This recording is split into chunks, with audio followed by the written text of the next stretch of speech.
Okay, let's talk about etude number 16 for a minute.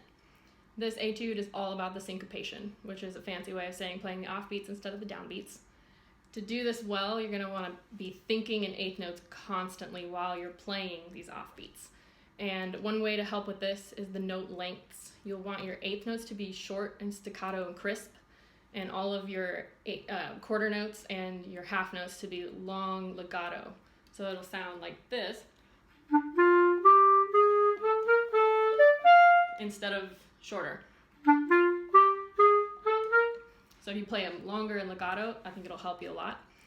One way to practice if you're having trouble getting your brain to think eighth notes while you're playing these quarter notes is to actually play out loud the syncopation and the subdivisions like this.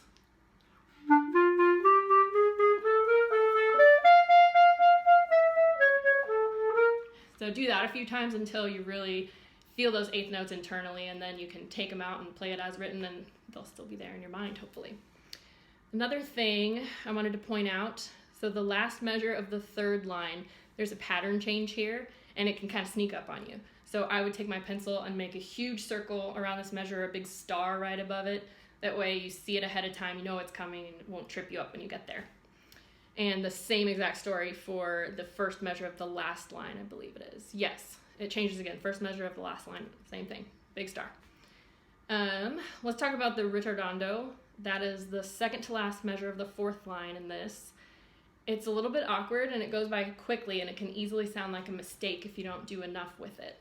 So for me, I would start slowing down sooner. I would start on the A rather than waiting till the F sharp, and I would slow down a lot. Make a huge deal out of it, and then it won't sound like, did they mean to slow down there? Yeah, you meant to slow down there. You want to show everybody you did. And lastly, in the last line at the end of this, when you're at that big forte dynamic, keep that dynamic through the descending notes. You don't want to get quieter, and it's easy to get quieter as we go lower in our range. So really keep the volume pumping all the way through the end of this and finish strong.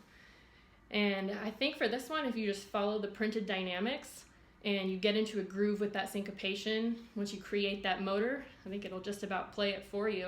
It's like sitting on a train and letting it ride.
Subdivision is really important in this one as well. If you look at the second measure here, you've got the double dotted quarter note and 16th. This is really tricky, and the only way to do it right is to think about 16th notes in your head while you're playing those long notes. If you subdivide this correctly, the judges will be seriously impressed. So I'll give you the same advice for practicing this that I did on the previous etude, which is to actually play the subdivisions out loud until you've really got it in your head. So it would sound like this.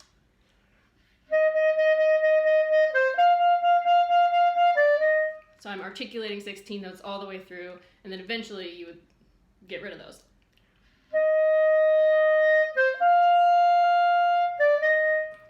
But in my head, I'm still thinking 1E and a 2E and a 3E and a 4E and a 1. So that is exactly how I practice that. The next measure, same thing. You want to subdivide eighth notes this time. so that that half note B flat doesn't get cut too short or held too long. You really want to think about eighth notes that whole time for those two measures, and you'll play it perfectly in rhythm. It'll be really impressive. I will say a note about note lengths. In this slow lyrical etude, the staccato markings are not treated the same as they were in our fast etude number 15. They're longer here. They're not crisp. They're more like vocal singing style, and you don't sing by chopping things really short. So put space between the eighth notes. Yes, I'm looking at the last measure of the third line, especially when there's no legato marking over them. So just staccato space, but as little space as you can get away with. You still want it to sound gentle and singing. This etude is also really important to use your air and note direction.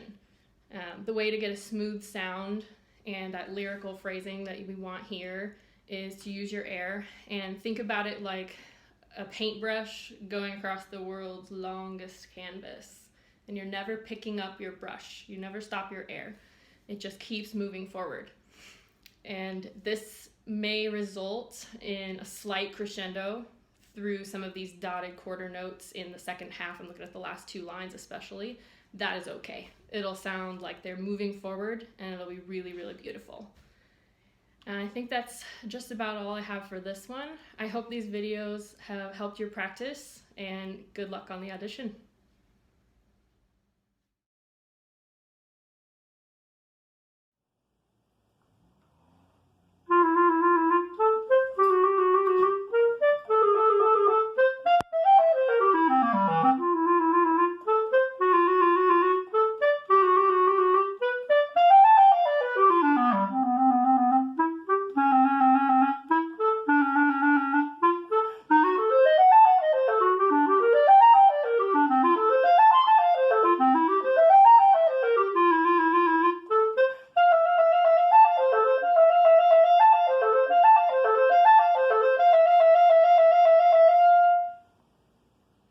One of the most difficult things about this one is the breathing.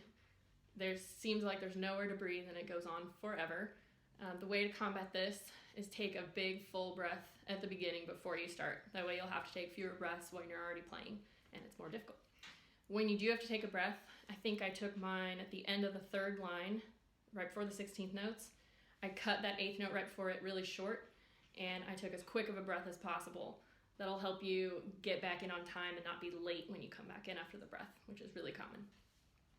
Another thing I want to talk about is fingerings. So check out the second measure and the third measure. When you're playing the throat tones, I keep my right hand down that whole time. So that means you have half as many fingers to move when you're going up to the eighth notes. And then check out the last measure of the third line, that D sharp. The previous measure, you're using your regular right hand D sharp. For this last measure of the third line, I switch and use the left hand sliver key, this one right here, for that D sharp. It makes it a lot easier, a little cleaner. Okay, and then the dynamic plan for this will help you sound a little more spicy and less like a robot playing.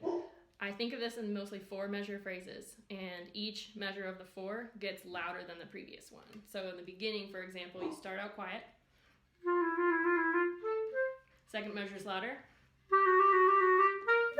Third measure is louder. Fourth measure is the loudest. And then I start again quiet on that fifth measure and do it all over again. And that's generally the plan that I'm going with. All right.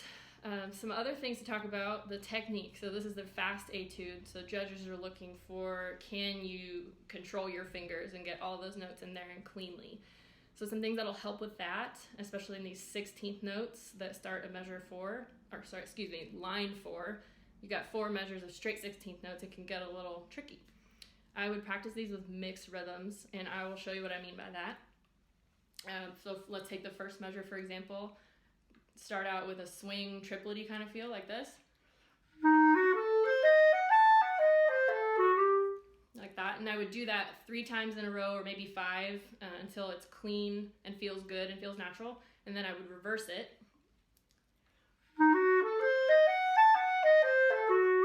Kind of like like that, and same thing, 3 to 5 times until it feels really good.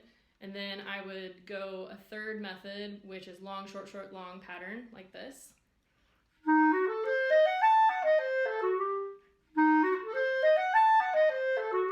Again, 3 or 5 times, and I would kind of isolate each measure individually and then work on putting them all together. And afterwards, play it straight as you would in the audition like it's written, and it'll feel so much easier, I promise. And I think that's about it for this one. Just keep at it, and you'll be great.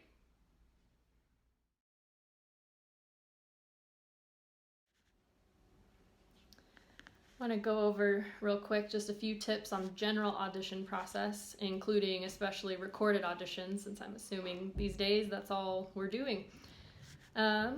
Let's see. So the first thing for recorded auditions, always do a test video first. And it doesn't have to be a test run of your whole audition. It could be just including the loudest and quietest parts of the things you'll have to play before you get into and invested in the full take.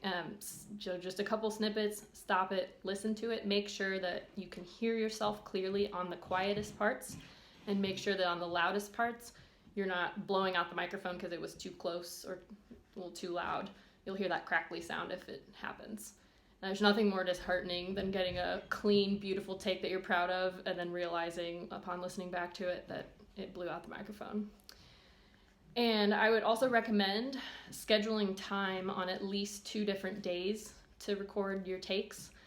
It's a lot easier when you're fresh to only maybe record for about 30 minutes on a Wednesday and a Thursday and a Friday, instead of trying to record for 2 hours straight all in one go. It gets really tiring, and then you start not playing your best. I will also advise you, if you make a mistake in your audition, keep going. Don't stop and don't make sounds or darn it. None of that. Just keep going. A lot of the times it seems like a really big deal in the moment, but you listen back and it's not that bad and it's almost not noticeable. So I always keep going. Just let it move out of your head and don't dwell on it. And the most important thing of all for auditions recorded and live is to breathe. Very important, especially as a wind instrument player. You want to take a deep breath that fills your belly first. Instead of this kind of breath, fill your belly with your breath. Let your shoulders drop away from your ears. Release the tension in your jaw. Release any other tension anywhere else you feel in your body. And repeat this probably 2 to 3 times before you start each etude. And it'll help so much. I think a lot of our problems is we get tense and then our fingers can't move properly and our tone starts to go away because we're not breathing enough. So just take those big, deep breaths and remain calm, and you'll do great.